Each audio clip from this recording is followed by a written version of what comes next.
Hello and welcome to this basics episode on the Caledonian Railway 264 class, a locomotive which, if you are a British railway enthusiast or railway modeller, will be instantly recognisable as Smokey Joe. The Caledonian Railway was one of Scotland's foremost Victorian railway companies, formed in 1845 from a cluster of earlier railways.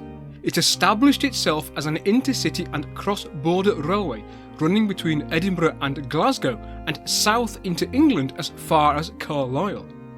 It exchanged traffic with a mighty London and North Western Railway for travel into Scotland at Carlisle, and together with the L&WR, it operated joint West Coast stock trains which ran from London Euston via Birmingham, Carlisle, Glasgow and Edinburgh as far north as Aberdeen, the Granite City. Its locomotives were elegantly turned out in an absolutely stunning light blue livery. The 264 class were designed by the Caledonian's locomotive engineer Dugald Drummond. Born in 1840 in Ayrshire, having previously worked for the Caledonian's major rival, the North British Railway, he moved to the Caledonian Railway in 1882, only to resign 8 years later. And, following a misadventure in Australia, he became locomotive superintendent of the London and South Western Railway in 1895. He died in London in 1912. Drummond's 264 class was virtually identical to his earlier G-class shunter, which he had designed for the North British Railway. Unlike the 264 class, of which no examples are now preserved, there is happily one example of the G-class preserved by the Scottish Railway Preservation Society at the Bowness and Kinneil Railway. Drummond built his 264 class in various batches between 1885 and 1890, and the design was perpetuated by his successor John F. Mackintosh from 1895 to 1908. 24 of these little locomotives would be built, 20 under Drummond and 14 by Mackintosh. The 264 class had 4 3 feet 8 inch diameter driving wheels and had cylinders measuring 14 by 20 inches. They used traditional inside slide valves and inside Stephenson link valve gear.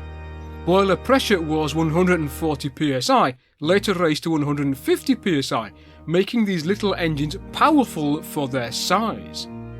The saddle tank was capable of holding 800 imperial gallons of water, but the bunkers a mere 1800 weight of coal, which explains why in many photographs they are shown accompanied by a small coal truck acting as an improvised tender.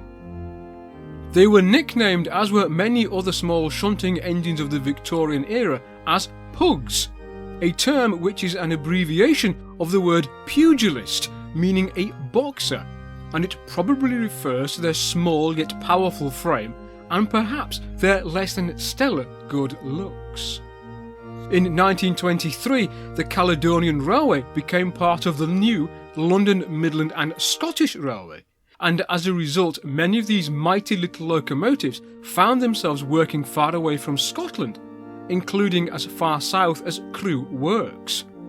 Many of them found their way into British Railways ownership in 1948, including the eponymous Smokey Joe, BR number 56025, built in 1890, and for its entire working life was based at the St Rollox Railway Works in Glasgow, where it was the works shunter until its withdrawal and scrapping in 1960.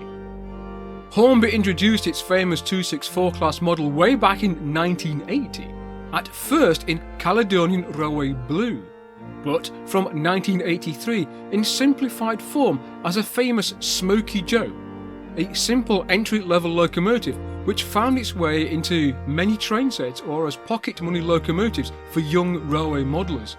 My very first 00 gauge model locomotive was indeed one of these, a 264 class, but turned out fictitiously as a Lancashire and Yorkshire Railway locomotive, and this of course started an interest in Victorian railways and that famous Victorian Railway Company. I still have it, even if the motor is now burned out, the poor old thing. So that's been a quick look at the history of a locomotive which is perhaps best known to enthusiasts today in model form as Smokey Joe, a locomotive from many a childhood train set.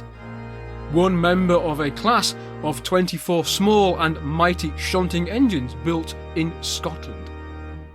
I hope you have enjoyed this video, and if you have, please like, share and subscribe, and also support this channel if you are able on Patreon to gain early access to rail story content.